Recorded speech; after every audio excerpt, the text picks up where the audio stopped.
ये कहानी है गांव के एक छोटे से परिवार की, जिसमें रहती हैं सावित्री देवी, उसका बेटा आकाश और बहू अंजलि।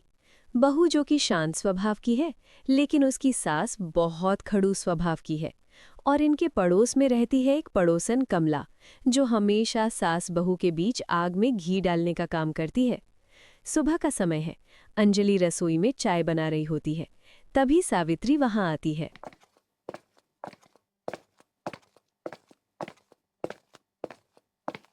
अंजलि, ओ अंजलि, क्या आज चाय दोपहर को मिलेगी? सूरज सिर पर चढ़ाया है और महारानी अभी तक रसोई में ही घूम रही है। बस माँ जी, चाय बन ही गई है। अदरक कूट रही थी। आपको जुकाम है ना, इसलिए सोचा अच्छी कड़क चाय बना दूं। अदरक डाल देने से चाय अच्छी नहीं हो जाती। दूध कितना कम डाला है? सारा दूध क्या अपने मायके भेजने के लिए बचा रही हो? नहीं माँ जी, ऐसी बात नहीं है। मलाई निकाल दी थी क्योंकि डॉक्टर ने आपको फैट कम लेने को कहा है। बहाने मत बनाओ। इस घर के नियम मैंने बनाए हैं। जब तक ये चाबियां मेरे पास हैं, हुकूमत मेरी चलेगी, समझी? पड़ोसन कमला का प्रवेश। वह हाथ में एक खाली कटोरी लेकर बहुत सावधानी से कदम रखते हुए अंदर आती है। कमला आई तो ऐसे है जैसे कुछ मांगने आई हो, लेकिन उसका मकसद कुछ और ही था।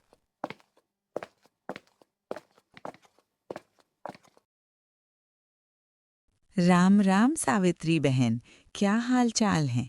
आज तो गली के बाहर तक तुम्हारी आवाज गूंज रही थी। क्या हुआ? घर में बड़ी गहमा गहमी लग रही है। सब ठीक तो है ना? अरे आओ कमला, बैठो। क्या बताऊं, कलेजा मुंह को आ जाता है। आजकल की बहुएं बस कहने को पढ़ी लिखी और सुशील हैं, पर घर चलाने का सलीका बिल्कुल नहीं है। एक कप चाय मांगी थी तो 2 घंटे रसोई में लगा दिए महारानी ने चाय बनाने में।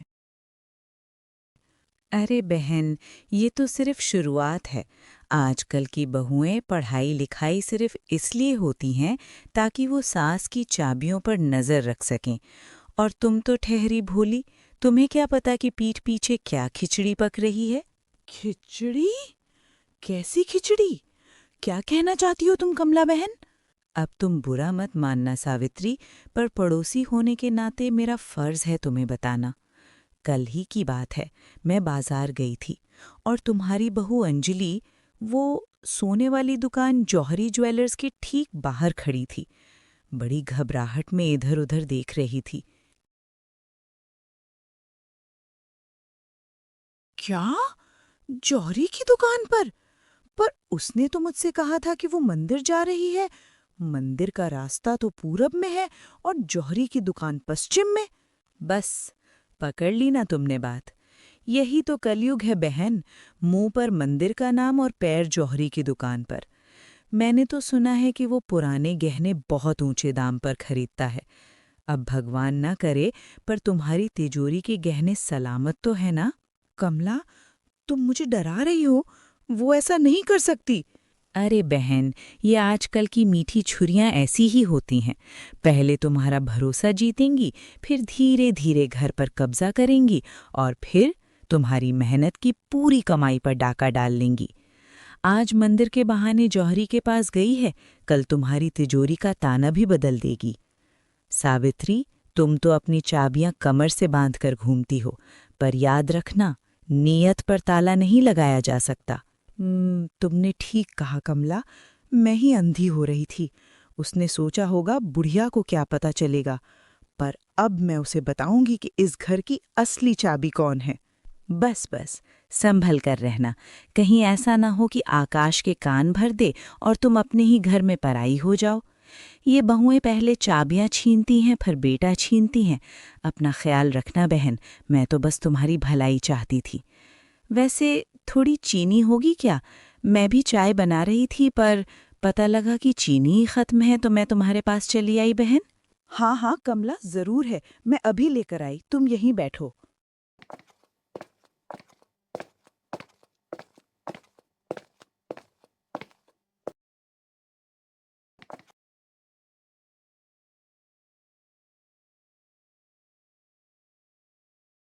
आकाश थका हारा रात को ऑफिस से घर आता है।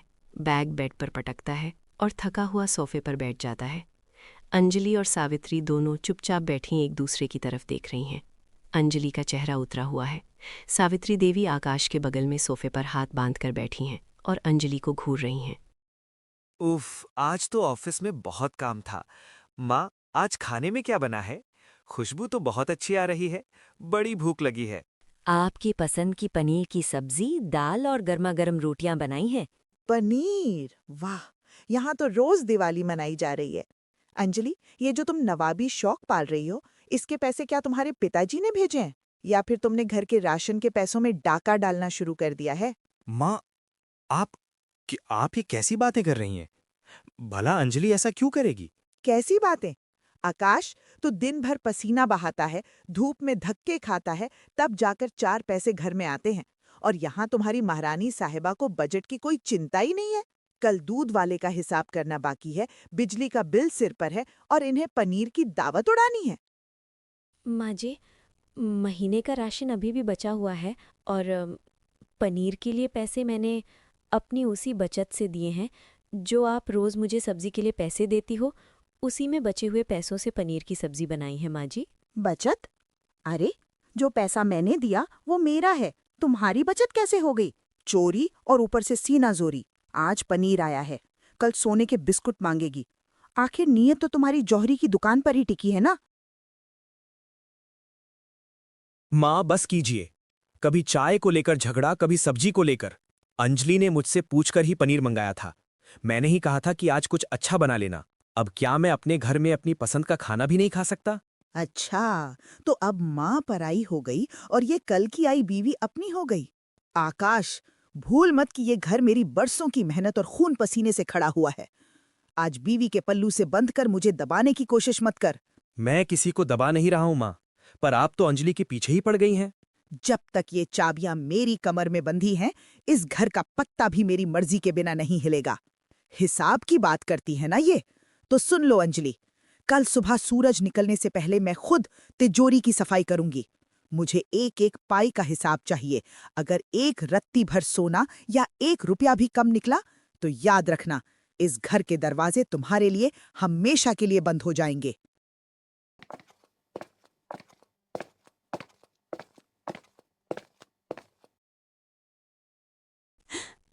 आकाश, मैं चाहे कितनी भी कोशिश कर लूं, माँ जी को मुझ पर भरोसा क्यों नहीं होता?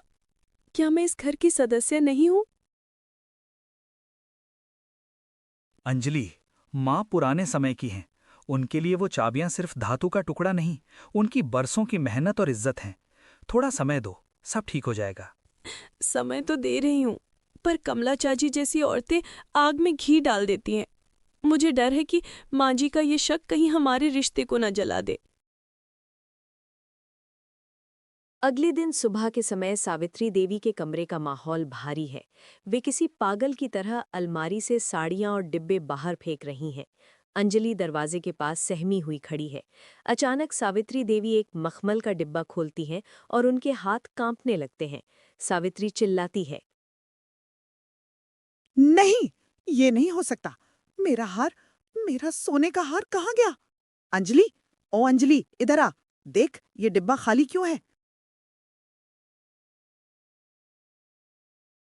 क्या हुआ माँ जी, अब ऐसे क्यों चिल्ला रही हैं? नौटंकी बंद करो। ये देख, इसमें मेरी सास का दिया हुआ खानदानी हार रखा था। कल रात तक यहीं था, आज कहाँ गायब हो गया? क्या जमीन खा गई या आसमान निकल गया? माँ जी, मुझे सच में नहीं पता। मैंने तो कल से इस अलमारी को हाथ भी नहीं लगाया। आप ही ने तो कल रात इसकी सफाई की थी। सफेद झूठ मत बोलो अंजलि, सच सच बताओ, हार कहाँ है? कल दोपहर को जब तुम मंदिर से बाहर निकली थी, तब कमला ने तुम्हें जौहरी की दुकान के अंदर जाते देखा था। वहां क्या कर रही थी तुम? क्या मेरे घर की इज्जत को टुकड़ों में बेचने गई थी? माँ जी, कमला चाची ने आधा सच देखा होगा। मैं वहाँ किसी और काम से गई थी, पर यकीन मानिए मैंने आपका हार नहीं लिया माँ जी। वाह रे महारानी, किसी और काम से गई थी? जौहरी की दुकान पर लोग राशन खरीदने नहीं जाते। तुमने मेरी ममता का फायदा उठाया है। आकाश दिन रात कमाता है ताकि तुम ऐश कर सको, और तुमने उसकी माँ की आखिरी निशानी ही पार कर दी। अपने मायके का कौन सा कर्ज उतारना था तुम्हें? बोलो। माँ जी, बार बार मेरे मायके का नाम मत लीजिए। मेरी माँ ने मुझे चोरी करना नहीं सिखाया। आप मुझ पर इतना बड़ा इल्जाम कैसे लगा सकती हैं? ये ले, ये चाबियां तू ही रख। जब घर की लक्ष्मी ही चोर निकल जाए तो इन चाबियों का मैं क्या करूं? तूने सिर्फ हार नहीं चुराया अंजलि, तूने मेरा मान, मेरी मर्यादा और इस घर की लाज सब नीलाम कर दी। माँ जी, एक बार आकाश को आने दीजिए, वो सब सच बता देंगे। आकाश क्या बताएगा? वो तो तेरी मोह माया में अंधा हो चुका है। पर आज मैं उसे भी दिखा दूंगी कि जिस बीवी के लिए वो माँ से लड़ता है उसकी असलियत क्या है। अभी इसी वक्त फोन कर उसे। आज इस बात का फैसला सरेआम होगा। घर का माहौल ऐसा है जैसे अभी कोई तूफान आने वाला हो। अंजलि चुपचाप खड़ी कांप रही है और सावित्री देवी फोन पर आकाश को कोस रही हैं। थोड़ी देर बाद आकाश घर आता है। उसके चेहरे पर एक अजीब सी शांति है। उसके पीछे पीछे शहर का सबसे पुराना जौहरी रामलाल काका भी हैं। माँ, गली के मोड़ तक आपकी आवाज आ रही थी। आखिर ये सब क्या तमाशा लगा रखा है आपने? तमाशा मैंने नहीं, इस औरत ने लगाया है आकाश। देख ले अपनी पसंद। इसने मेरा खानदानी हार पार कर दिया। आज इसने हार चुराया है, कल ये पूरा घर बेच देगी। मैंने कहा था ना, ये हमारे लायक नहीं है। बस कीजिए माँ, बहुत बोल चुकी हैं आप। अब जरा आंखें खोलकर ये देखिए। ये तो मेरा ही हार है। पर ये तुम्हारे पास कहाँ से आया? क्या इसने तुम्हें दे दिया था बेचने के लिए? नहीं सावित्री बहन जी, आप अपनी बहू पर जो कीचड़ उछाल रही हैं, काश ये कीचड़ उछालने से पहले उसका सच जान लेती। अंजलि बिटिया 2 दिन पहले मेरे पास आई थीं। उन्होंने देखा कि इस हार का कुंडा इतना ढीला हो गया था कि ये कभी भी टूटकर गिर जाता। इसकी पॉलिश भी मर चुकी थी। तो फिर अंजलि ने अपनी शादी की 2 सोने की चूड़ियां मुझे दी और कहा, काका, माँ जी को इस हार से बहुत लगाव है।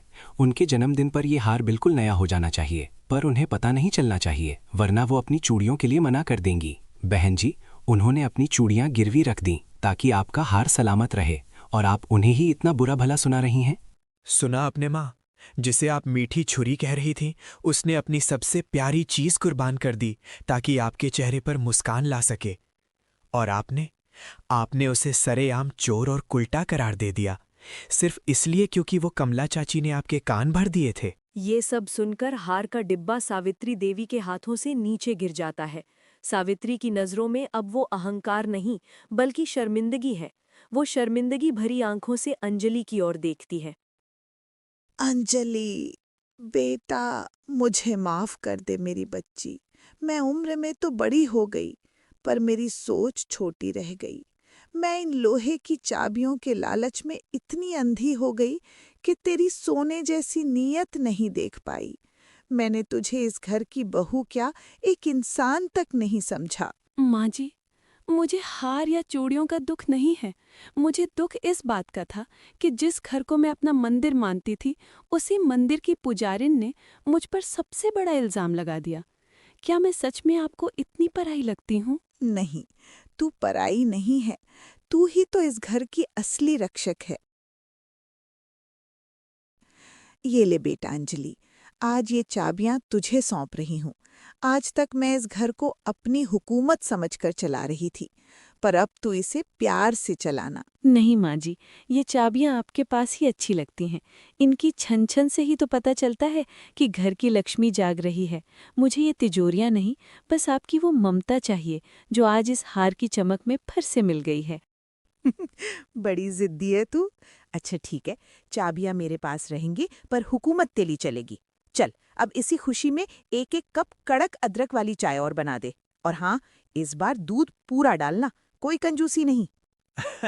और माँ, अगली बार अगर पनीर बने तो चुपचाप खा लीजिएगा, क्योंकि अगली बार पैसे मैं नहीं, अंजलि ही देने वाली है। और आखिर में सावित्री देवी मुस्कुराते हुए अंजलि को गले लगा लेती हैं।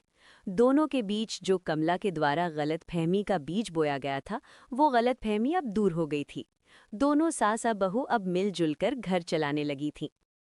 तो दोस्तों, याद रखिए, घर ईंट पत्थरों से बनता है, पर उसे परिवार सिर्फ प्यार और विश्वास बनाता है। रिश्ते तिजोरियों से नहीं, एक दूसरे के प्रति सम्मान से चलते हैं। बाहरी लोगों की बातों में आकर अपनों पर शक करना सुखी घर को भी नर्क बना देता है।